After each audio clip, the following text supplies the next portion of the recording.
കൂട്ടുകാരെ, ഈ വർഷം എനിക്ക് നാട്ടിൽ വരെ എല്ലാ വർഷവും ഞാൻ നാട്ടിൽ പോകും കേട്ടോ. ഈ വർഷം ഞാൻ നാട്ടിലൊന്നും പോകണമെന്നൊന്നും തീരുമാനിച്ചില്ല. എന്താണെന്ന് വെച്ചാൽ എൻ്റെ നാട്ടിൽ പോകണമെങ്കിൽ കായംകുളത്ത് നിന്ന് തിരുവനന്തപുരത്ത് നിന്ന് കായംകുളത്ത് പോകണമെങ്കിൽ 2000 രൂപയിൽ കൂടുതൽ വേണം. ഈ വർഷം പൈസ ഒന്നും ഇല്ലെന്ന് തോന്നുന്നു. ചേട്ടന് പണിയൊക്കെ കുറവല്ലേ. പിന്നെ എല്ലാ വർഷവും ചേട്ടത്തി അനിയത്തിമാരൊക്കെ എനിക്ക് തുണികളൊക്കെ എടുത്തു തരും, കൊച്ചുമക്കൾക്കൊക്കെ തുണി എടുത്തു തരും. അങ്ങനെ എല്ലാം ചെയ്യും കേട്ടോ.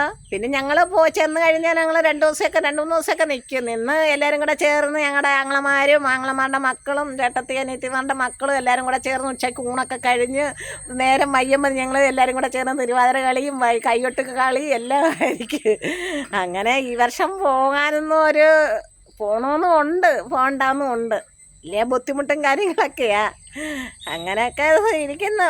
ഈ വർഷം പോയായിരുന്നെങ്കിൽ അവിടെ ചെന്ന് വീഡിയോ ഒക്കെ പിടിക്കാമായിരുന്നു. ഈ അവിടെ കുളവും കായൽ കടൽ കുറേ കാര്യങ്ങളൊക്കെ ഉണ്ട്. മീൻ വളർത്തുന്നതും മീനും ഇതൊക്കെ ഉണ്ട്. ആമയൊക്കെ നമ്മുടെ മുറ്റത്തോടെ പറമ്പിൽ കൂടെ ഒക്കെ ഇഴഞ്ഞു പോകുന്നതൊക്കെ കാണണം. ഇഷ്ടംപോലെ ഉണ്ട് ആമയും മീനും എല്ലാ കാര്യങ്ങളും. പോയ വീഡിയോ ഒക്കെ പിടിക്കാമായിരുന്നു. അങ്ങനെ പിന്നെ പോകണമെന്നില്ല. പിന്നെ എല്ലാ വർഷവും ഞാൻ തിരുവനന്തപുരത്ത് വടം വലിക്കാൻ പോകും. തിരുവാതിരയൊക്കെ തിരുവാതിരയും വടംവലിയൊക്കെ ഉണ്ട്. അങ്ങനെ വടം വലിക്കാൻ പോയാൽ സാരി നൈറ്റിയൊക്കെ ജയിക്കുന്നവർക്ക് കിട്ടും. ജയിച്ചാലും ജയിച്ചില്ലെങ്കിലും 2 കൂട്ടർക്കും കാണും. അങ്ങനെ വടം വലിക്കാനൊക്കെ പോകും. പിന്നെ കഴിഞ്ഞ വർഷം ഞാൻ എൻ്റെ അനിയത്തിയുടെ വീട്ടിൽ പോയി, അനിയത്തിയുടെ കൂടെ വടം വലിക്കാൻ പോയി. ഞാൻ തെന്നിയെങ്ങാണ്ട് വീണ്. അങ്ങനെ കാലിന് ചെറിയ പരിക്കൊക്കെ ഏറ്റ്. അങ്ങനെ അനിയത്തിയും കൂടെ അനിയത്തി വഴക്കൊക്കെ പറഞ്ഞ് അങ്ങനെ പിന്നെ അതുകൊണ്ട് ഈ വർഷം എങ്ങോട്ടും പോകത്തില്ല. വടം വലിക്കാനും ഒന്നിനും പോകത്തില്ല. എന്താണെന്നറിയാമോ, പോയി എന്തെങ്കിലും പറ്റിക്കഴിഞ്ഞാൽ പിന്നെ വീഡിയോ പിടിക്കാനൊക്കെ വലിയ ബുദ്ധിമുട്ടാണ്. എനിക്ക് വീഡിയോ ഒക്കെ പിടിക്കണം. ഇതൊക്കെ ഒരു സന്തോഷമല്ലേ മനുഷ്യൻ്റെ. നമ്മുടെ ആ വിഷമങ്ങളും കാര്യങ്ങളും എല്ലാം മാറുന്ന ഒരു കാര്യങ്ങളാണ് ഇതൊക്കെ.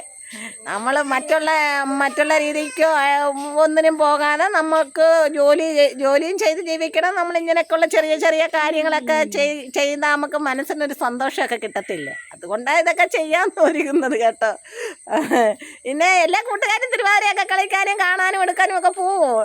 ഞാൻ പോവും. എനിക്ക് ഭയങ്കര ഇഷ്ടമാണ് ഈ തിരുവാതിര. എല്ലാ കാര്യങ്ങളും എനിക്ക് ഭയങ്കര ഇഷ്ടമാണ്. പിന്നെന്താ പറയാനാ വിശേഷങ്ങൾ. ഇങ്ങനെയൊക്കെ പോന്ന്. ടാറ്റാ.